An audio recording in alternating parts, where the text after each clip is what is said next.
Good morning students. Haryanvi साहित्य प्रश्नोत्तरी series 9 में आप सभी का स्वागत है। यह सीरीज़ भी आगामी प्रतियोगी परीक्षाओं के लिए आपके लिए अति महत्वपूर्ण होने वाली है। इस सीरीज़ में मैंने हरियाणवी साहित्य के प्रश्नों का संकलन किया है जो अति महत्वपूर्ण प्रश्नोत्तर हैं। आइए शुरू करते हैं। पहला प्रश्न देखिए, हरियाणवी साहित्य का इतिहास पुस्तक रघुवीर मथाना व डॉक्टर बाबू राम ने लिखी है। हरियाणवी साहित्य का इतिहास पुस्तक रघुवीर मथाना और डॉक्टर बाबू राम दोनों ने मिलकर लिखी है। दूसरा प्रश्न देखिए, हरियाणा का हिंदी इतिहास इस पुस्तक के संपादक है डॉक्टर लखीम चंद्र गुप्त मंगल। हरियाणा का हिंदी इतिहास पुस्तक के संपादक डॉक्टर लखीम चंद्र गुप्त मंगल हैं। तीसरा प्रश्न देखिए, हरियाणवी भाषा का विकास सौर श्रेणी अपभ्रंश से हुआ है। हरियाणवी भाषा का विकास सौर श्रेणी अपभ्रंश से हुआ है। चौथा प्रश्न देखिए, डॉक्टर ग्रियर्सन ने हरियाणवी को बांगरू नाम दिया है। डॉक्टर ग्रियर्सन ने हरियाणवी को बांगरू नाम दिया है। पांचवा प्रश्न देखिए, डॉक्टर नानक चंद्र शर्मा के अनुसार हरियाणवी पश्चिमी हिंदी की प्रमुख उपभाषा मानी जाती है।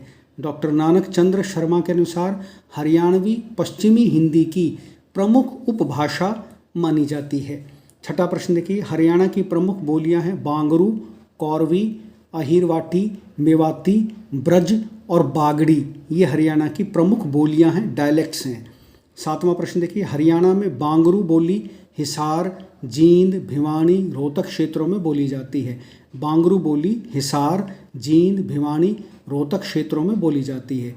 आठवां प्रश्न देखिए, हरियाणवी भाषा में संस्कृत एवं प्राकृत भाषाओं के शब्द मिलते हैं। हरियाणवी भाषा में संस्कृत व प्राकृत भाषाओं के शब्द मिलते हैं। ये प्राचीन भारत की भाषाएं हैं। नौवां प्रश्न देखिए, हरियाणवी भाषा के विकास में भजन एवं सांग विधाओं का योगदान रहा है। हरियाणवी भाषा को विकसित करने में भजन और हरियाणवी सांगों का काफ़ी योगदान रहा है। कोई भी भाषा जो है अपने लोक साहित्य से ही, लोक गीतों से ही विकास को प्राप्त होती है। 10वां प्रश्न देखिए, बांगरू बोली को हरियाणा में देसी बोली कहा जाता है। बांगरू बोली को हरियाणा में देसी बोली कहा जाता है। 11वां प्रश्न देखिए, अंबालवी बोली को कौरवी नाम से भी जाना जाता है। अंबालवी बोली को कौरवी नाम से भी जाना जाता है। 12वां प्रश्न देखिए, अहिरवाटी बोली रेवाड़ी, महेंद्रगढ़, नारनौल, झज्जर क्षेत्रों में बोली जाती है। अहिरवाटी बोली रेवाड़ी, महेंद्रगढ़, नारनौल, झज्जर क्षेत्रों में बोली जाती है। 13वां प्रश्न देखिए, मेवाती बोली फिरोजपुर, झिरका, बीमा पहाड़ी, नूह, सोना, तावड़ू में बोली जाती है। मेवाती बोली फिरोजपुर, झिरका, बीमा पहाड़ी, नूह, सोहना, तावड़ू में बोली जाती है।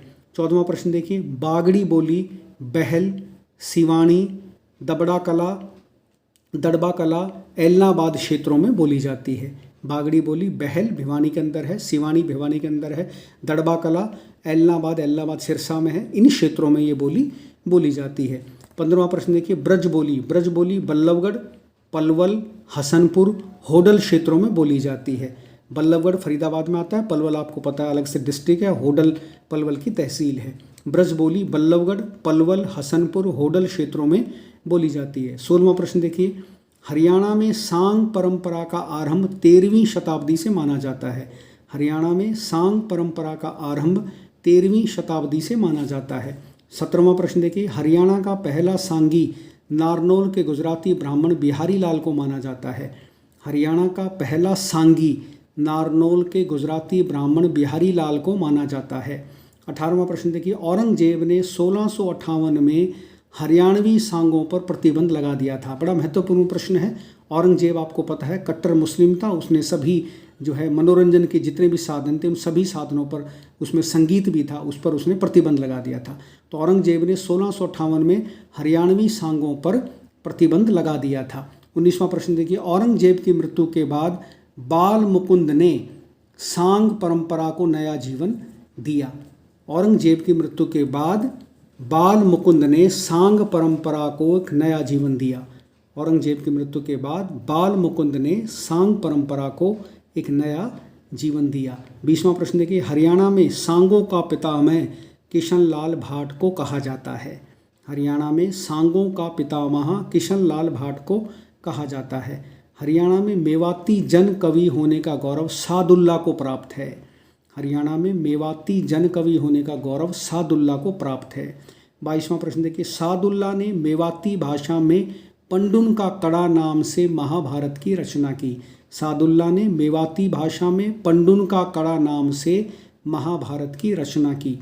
23वां प्रश्न देखिए, सांग साहित्य का स्वर्ण युग जिसे हम उत्कर्ष युग भी कहते हैं वो 1850 से 1950 ईस्वी के समय को कहा जाता है। सांग साहित्य का स्वर्ण युग उत्कर्ष युग 1850 ईस्वी से 1950 ईस्वी तक का समय है।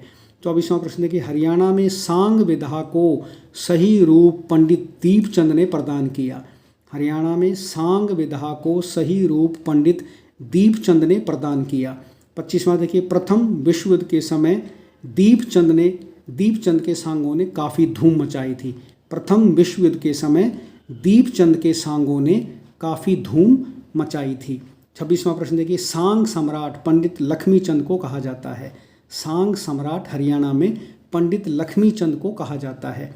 27वां प्रश्न देखिए, पंडित लक्ष्मीचंद के शिष्य पंडित मांगेराम ने आधुनिक युग में अपने सांगों से धूम मचाई। पंडित लक्ष्मीचंद के शिष्य मांगेराम ने आधुनिक युग में अपने सांगों से काफ़ी धूम मचाई। पंडित लक्ष्मीचंद के शिष्य थे पंडित मांगेराम। 28वां प्रश्न देखिए, 1965 से 1975 तक हरियाणा में राम किशन व्यास के सांगों की धूम रही। 1965 से 1975 तक हरियाणा में राम किशन व्यास के सांगों की धूम रही। 29वां प्रश्न देखिए, आधुनिक हरियाणवी कविता में निम्न कवियों का महत्वपूर्ण योगदान है। उसमें कंवल हरियाणवी, भारत भूषण सांगीवाल, जैमिनी हरियाणवी और उदय भानु हंस, ये जो हैं हरियाणवी कविता के महत्वपूर्ण कवि हैं।